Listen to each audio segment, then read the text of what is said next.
Hi, welcome to another episode of PR Cricket Chat. I know we've talked about the IPL auction the last video, but the big one, the Border-Gavaskar Trophy, is upon us, and I'm a huge fan of Test cricket for people who follow this channel, and can't wait to get the action started, especially after that terrible performance against New Zealand.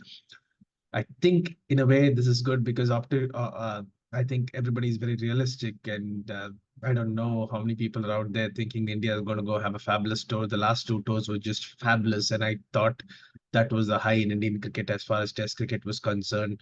This team is injured, has got aging superstars, very inexperienced bowling attack, injured players. So I don't know what's going to happen. But let's dive right in. I think not having Rohit Sharma as a leader is huge for India. I know he was very poor as a captain and batsman against New Zealand, but he still had that captaincy experience. Bumrah coming in, leading for only the second time. His first time as a captain didn't go too well. I'm not too convinced about Bumrah, the captain. Bumrah, the bowler, is in a different league. And I think the problem for India starts right there with the captain, and there's no opening batsman. So KL comes in, short of confidence, short of runs. The right thing would have been to have Gill open and KL come in at three. Unfortunately, Gill's injured, has fractured his left thumb, so he may not be in for the first test. Hopefully, he's back for the second. And I've seen reports in the papers and social media suggesting Devdutt Padikkal is going to get the nod. I don't know if that's the right thing. I think Washi at three is a much better bet. He's got the pedigree to bat in the top six, and I would have Washi in the top six for sure. And then you have Virat, and then you have Rishabh. And Jurel, I think, has cemented his spot. He's been spectacular in the nets apparently, and has had a great game with the India A side.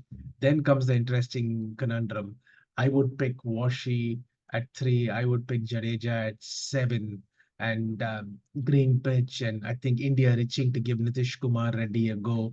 I haven't seen too much of Nitish Kumar Reddy in first class cricket, I must confess. What I've seen him of the IPL and in T20, he comes across a very impressive young man, can hit the ball long, can bowl a few overs, feels very well.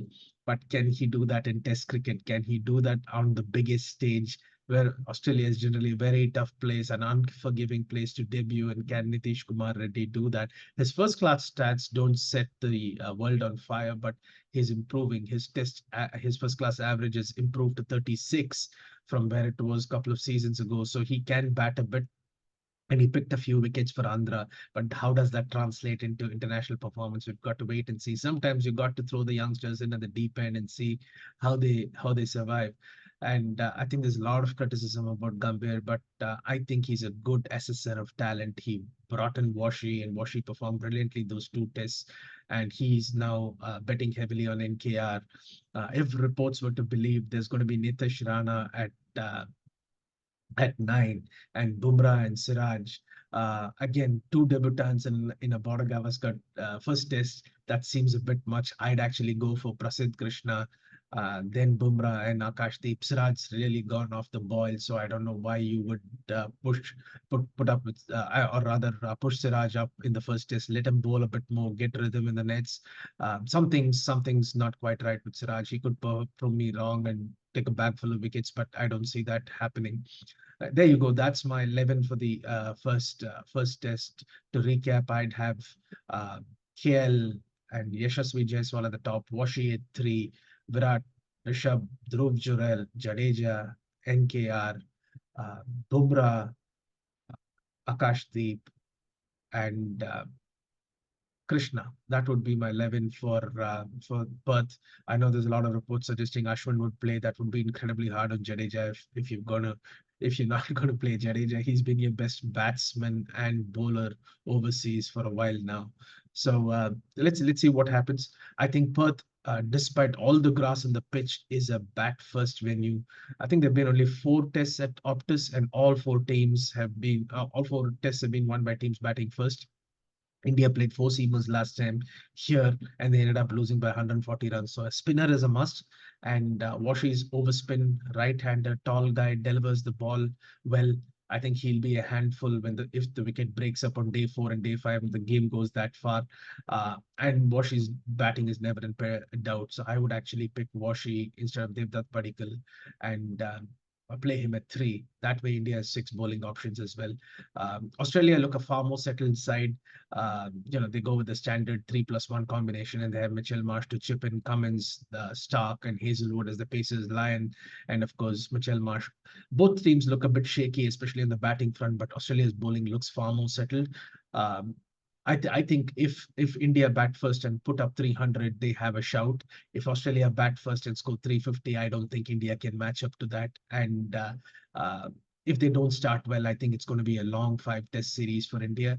Uh, we'll come back with review after day 1, but I think you know if Australia bat first after winning the toss, it's 85-15 Australia. If India bat first after winning the toss, it's 60-40 India. Sorry, Australia, assuming India can put up 300 plus. So Australia with a massive edge from my perspective going into this BGT. And let's see what happens. I think India will definitely get better as the series goes on. Rohit's going to come back. Gill's going to come back. They will get better as the series goes on. But India cannot afford to have a poor performance. They can go down in Perth, but with a strong couple of sessions at least, it cannot be a test where Australia dominates in 8 sessions and wins under 3 days by tea on day 3. That would be the worst start to India's campaign. So India can afford a loss, but they need to go away saying, okay, we played very well, but these are the things we can do better on. If that is the kind of a test they have, I think they have a chance. Otherwise, Australia could wipe the floor with them. We'll come back and talk more about day 1 tomorrow. Thank you very much for watching another episode of PR Cricket Chat. If you like this video, do subscribe, share, tell your friends and family about this. Your support's very important uh, for me to continue doing this, and your comments are most welcome. Thank you very much.